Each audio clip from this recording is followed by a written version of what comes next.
राम राम सारे भैया ने आप सभी का स्वागत है आपके अपने चैनल दिनेश ठांडा में। तो देखो, कल भी लाइव चला के बोला था मैंने, और उससे एक दिन पहले भी एक दिन लाइव चला के मैंने बोला था कि भाई क्या कुछ रहने वाला है, और के कुछ भाई डब्ल्यूएस और बीसीबी बरस कर के कुछ 5 नंबर बरस कर। देखो, मिली जुली प्रक्रिया आई है बच्चों की, सभी का ये कहना है भाई। कोई बोल रहा 5 नंबर हटने चाहिए, कोई बोल रहा मिलने चाहिए, कोई कहे भाई 57 ग्रुप क्लियर होना चाहिए, कोई बोल रहा भाई 56 भी साथ में क्लियर होना चाहिए। और कुछ किसी हमारे भाई इंतजार में है भाई जिसका अभी तक एग्जाम ही नहीं हुआ, तो उनको भी कहीं ना कहीं टेंशन है। और कुछ भाई इसी भर्ती से अपनी सैलरी भी पाने वाले हैं। और भाई कुछ ग्रुप डी के हैं जिनकी वेटिंग लिस्ट भी आनी बाकी है। कुछ ही हैं भाई जिसका सिलेक्शन होना बाकी है, 5 नंबर इधर रहेंगे या उधर रहेंगे, उनका सिलेक्शन कहीं ना कहीं होने वाला है। तो जो यह मिली जुली आपको देखने को मिल रहा है ना सिस्टम में, ये पूरे का पूरा एक चक्कर व्यू जैसा बन गया है। इस चक्कर व्यू में पूरा हरियाणा का युवा बिल्कुल पिस के रह गया है। आगे के करना चाहिए के ना करना चाहिए, बिल्कुल कंफ्यूज्ड हैं। बड़का गलिया ऐसा काम हो रहा भाई, जो नए नए +2 करे उन्हें यू समझ में नहीं आ रहा कि भाई हरियाणा पुलिस की भर्ती आई बैठी है, हमने इनमें फार्म भी नहीं भरे। मास्टर बोल रहे हैं हरियाणा पुलिस का ये बैच ले लो, लेकिन उन बड़का नहीं भी नहीं बेरा भाई हमने सीईटी देना जरूरी था। अगर सीईटी नहीं दिया तो भाई यार भर्ती भी नहीं देख पाऊंगे मैं। बिल्कुल कंफ्यूज। आप किसी नए बच्चे से मिलना, उसको ये समझ में नहीं आ रहा वो करे तो के करे। सभी का एक सपना हुआ है कि भाई आप कितने कितने जॉब करा, और वह जॉब अपने स्टेट में मिले, और अपने स्टेट में भी होम डिस्ट्रिक्ट में मिले, तो इससे बढ़िया बात नहीं है। और इससे ऐसे आप तो बड़का फार्म भरया था भाई, जो HSSC CET के थ्रू लिखड़े थे, उसमें गणे तो सेंट्रल गवर्नमेंट के इतने कर्मचारी हैं कि भाई जो अपने हरियाणा में आना चाहे। लेकिन अपने हरियाणा की गवर्नमेंट ने करया के एक बिल्कुल चक्कर व्यू रच दिया। और वो चक्कर व्यू आप समझो इस बात को, न सिर्फ युवाओं को खाने जा रहा है बल्कि उन नेताओं को भी ये चक्कर व्यू खा चुका है सीईटी का, जिन्होंने ये ताना बाना बुनने की कोशिश करी थी।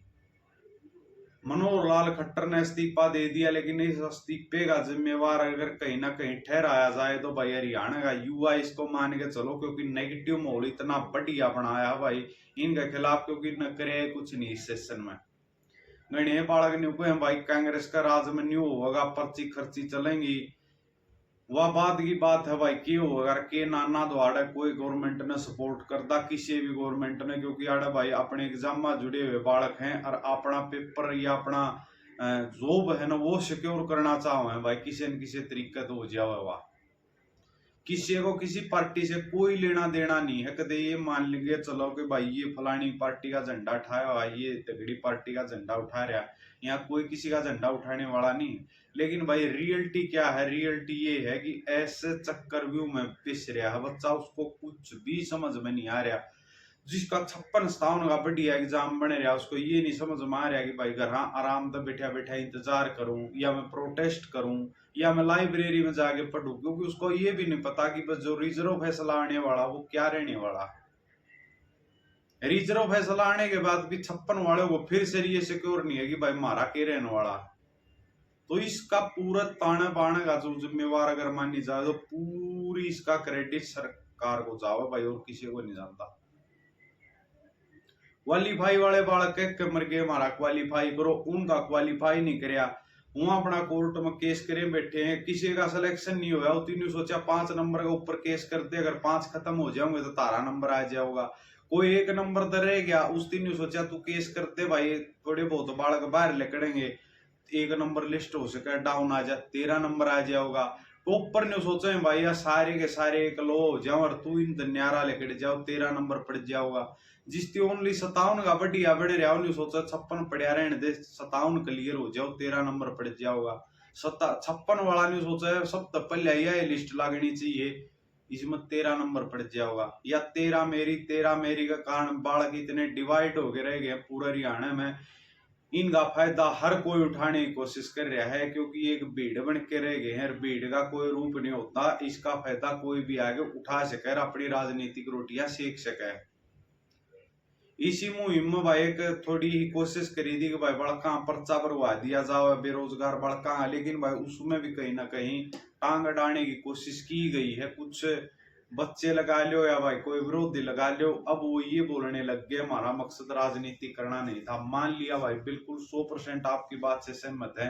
अपना मकसद किते भी कोई मतलब राजनीतिक पारी में हिस्सा लेना या कोई राजनीति करना नहीं था, लेकिन भाई मजबूर कर रही है गवर्नमेंट। चाहे आप विपक्ष की लगा लो या पक्ष की लगा लो, कोई भी बात सुनने के लिए बिल्कुल भी राजी नहीं है। और मन गढ़ंत अपने हिसाब से भाई चलने की कोशिश करी जा रही है। ना कोई इसका भाई ठोर ठिकाना दिखता सीईटी का, ना इसका कोई एंड दिखता भाई कड़ती आ जाओगी के ऊपर या जाओगी। 21 तोपों की सलामी दो भाई इसको लिखने वाले को और इसको लागू करने वाले को, और जो लागू करके भाग्य हैं ये उनका के करे भाई जुड़ से इस मुंह तो चले गए अपना सेफ हो गए, लेकिन ये बालक तो को ना सेफ होए। ये तो इपी भी नहीं दर दर की ठोकरें खा रहे हैं। आपसी दुश्मनी तक बंद गई है बच्चा, और इसका जिम्मेवार या सरकार है भाई, और कोई भी नहीं है। एक ग्रुप का दूसरे ग्रुप में जान दिया सा काम हो जाए, जनो भारत वाला पाकिस्तान आ गया और पाकिस्तान वाला भारत आ गया। और वो भाई यूसीटी होने तो पहले भाई भाई थे, सबका एक इरादा था, सबका एक मकसद होया करता पेपर दो नौकरी लो। लेकिन यू सब के में खात्मा करने का काम भी इस गवर्नमेंट ने कराया भाई। लेकिन भाई देखो कोई भी बोलने वाला नहीं है, बोलने के ऊपर भाई फिर इनका बिजनेस खत्म हो, इनका रोजगार खत्म हो जाए। मारा भर के बोल रहे भाई उन गवारण पढ़ बेरानी के सुननी पड़े भाई। इन पढ़े लिखे महात्माओं ने भाई बिल्कुल भट्ठा बैठा दिया। शिक्षा के नाम पर एक भी बच्चे को अगर रोजगार मिल जाए तो गारंटी दूं भाई, अगर यू सिस्टम रहा। हालांकि सिस्टम अगर बदला है तो कुछ उम्मीद करी जा सके, लेकिन भाई जो यू चल रहा ना अपना प्रति माहौल, अपने माननीय मुख्यमंत्री का मुंह तो एक बार भी आप सीटी का जिक्र नहीं सुनते, तो क्यों प्रयास कर लोगे भाई अपनी भर्ती की सिरा चढ़ जाऊंगी। बहकाओ किसी के मत आओ, भावनाओं में किसी के मत बाओ, आपसी लड़ाई मत करो, आपस में किसी मत बांधो। जो हो चुका, लेकिन ईब कसी बांधने का और आपस में कोसण का टेम नहीं है, यह बात समझो। कुछ गलती हुई है, वो गलतियां भी स्वीकार करो भाई। ये अपने हरियाणा के भाई हैं, अपने हरियाणा के डिस्ट्रिक्ट के एक उस ग्रुप में उनकी लड़ाई हुई देखी भाई मैंने। इसका जिम्मेवार कौन है? गवर्नमेंट है भाई। लड़वाए दिए हैं आपस में। मैं उसने कहूंगा, वो मन कहोगा, उसने कहोगा, उसने कहोगा, बस सारा दिन यू चला है। ग्रुप में डिवाइड हो चुके हैं भाई बालक, और इसका नतीजा बहुत भयंकर होने वाला। अगर इस सिस्टम यू चलता रहा, यह बात अपना खुद समझनी पड़ेगी। राजनीति किसी की हुई नहीं हंसते, सिर्फ ये रोटियां सेक सके अपनी लड़ाई के ऊपर, इसका फायदा उठा सके और कुछ नहीं कर सकते। एक आधा भाई का तो समझ में आई होगी भाई। जो भाई नया चैनल ने सब्सक्राइब कर दियो आज भाई। बस यह थी वीडियो में थोड़ा जो डिवाइड होते देखा ना भाई, लव जड़ है, बहुत खराब माहौल बनने वाला आगे आगे धीरे धीरे बहुत खराब। अरे कार्यक्रम शुरू करांगे भाई आप, हमारा नेता कैसा हो, हम हर उस नेता के विचार लेने की करेंगे कि युवाओं के लिए वो क्या करेगा। उम्मीद करूंगा आप सभी सपोर्ट जरूर कीजिएगा। इसकी शुरुआत में कल से ही करने जा रहा हूँ। जो मेन चेहरे हैं सबको इस प्लेटफॉर्म पर ले आके बैठाऊंगा मैं। धन्यवाद भाई सारे भाई यहाँ जो वीडियो देखी थी।